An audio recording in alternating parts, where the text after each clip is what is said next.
Every financial collapse begins the same way.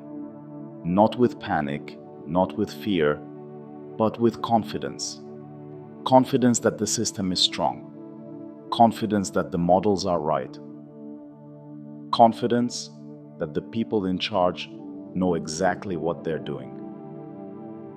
And that confidence, more than greed or risk-taking, has been the most reliable warning sign in financial history. Because confidence is what makes danger invisible. When markets rise for long enough, confidence slowly replaces caution. Loss feels theoretical. Risk feels distant.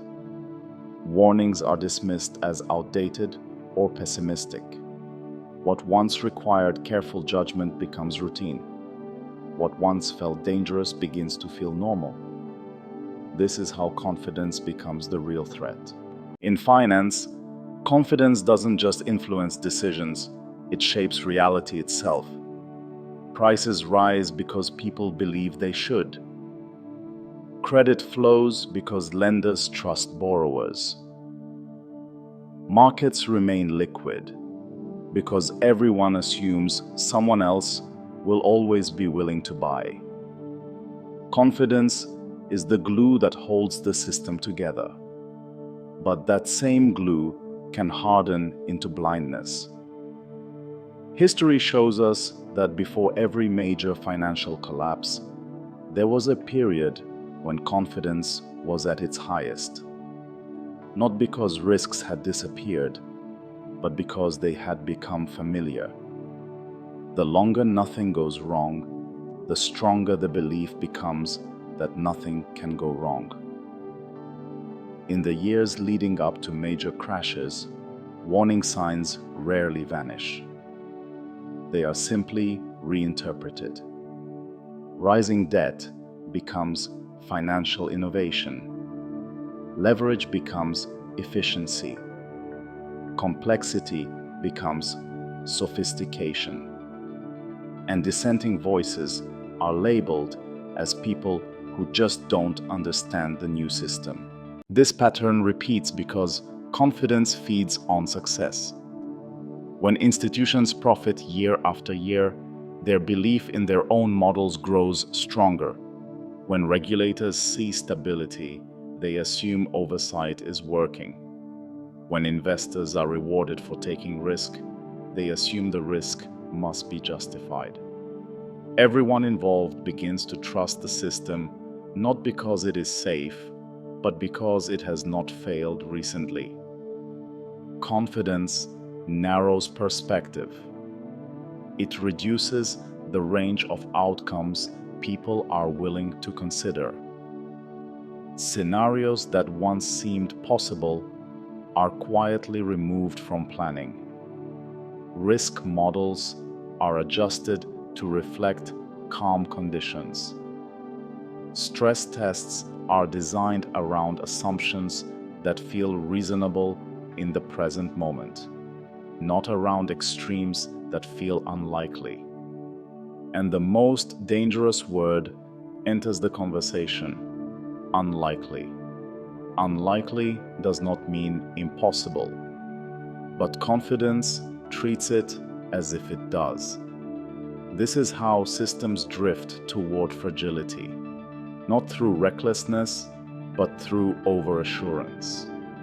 Decisions that would once have raised alarms are approved because we've seen this before. Safeguards are relaxed because we understand the risk now. And leverage increases because everyone else is doing it. Confidence spreads socially. When respected institutions express certainty, others follow. When large players signal comfort, smaller ones imitate. When markets reward confidence with profit, hesitation feels foolish. The system begins to move as a herd, not because participants lack intelligence, but because confidence creates alignment. Alignment feels like stability, but it often masks vulnerability. The problem with confidence is that it is self-reinforcing until it isn't. As long as conditions remain favorable, confidence looks like wisdom. Success validates belief. Profits silence doubt. But when conditions shift, confidence turns brittle. The same assumptions that once justified risk suddenly magnify losses. And when confidence breaks, it doesn't fade gently. It collapses. Liquidity evaporates because trust disappears. Models fail because inputs change. Counterparties pull back because no one wants to be last. What once felt solid becomes fragile overnight, not because reality changed suddenly, but because belief did. This is the paradox at the heart of finance. The system depends on confidence to function, yet confidence is what makes it unstable.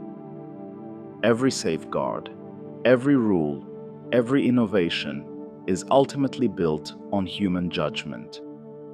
And human judgment is shaped by recent experience.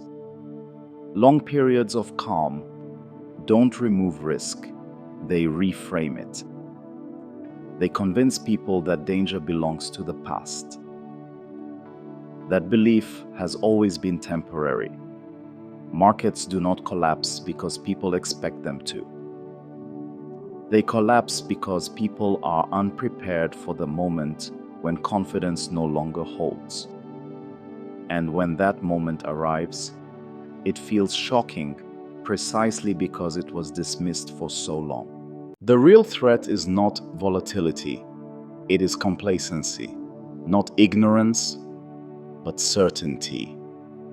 Because certainty discourages humility, it discourages preparation, it discourages the uncomfortable question, what if we're wrong? The most dangerous financial environments are not chaotic ones, they are calm ones, where everyone agrees, where dissent disappears, where caution feels unnecessary, where confidence feels earned, until it isn't. And when confidence finally gives way, it reveals how much of the system was built not on guarantees, but on belief. Belief that prices would hold. Belief that liquidity would remain. Belief that someone else would step in. When that belief breaks, the system doesn't slowly adjust. It snaps. This is why confidence is not just a psychological state. It is a systemic force. It shapes leverage, pricing, regulation, and behavior across the entire financial landscape. It determines how risk is distributed, how shocks are absorbed, and how quickly panic spreads. And it is why the most important question in finance is never, what is happening now? It is, what assumptions are we no longer questioning? Because the moment confidence becomes unquestioned, it stops being strength and starts becoming exposure. And that exposure is always revealed the same way, not gradually, not politely, but all at once. This decision, this mindset, this unchecked certainty leads directly to what happens next.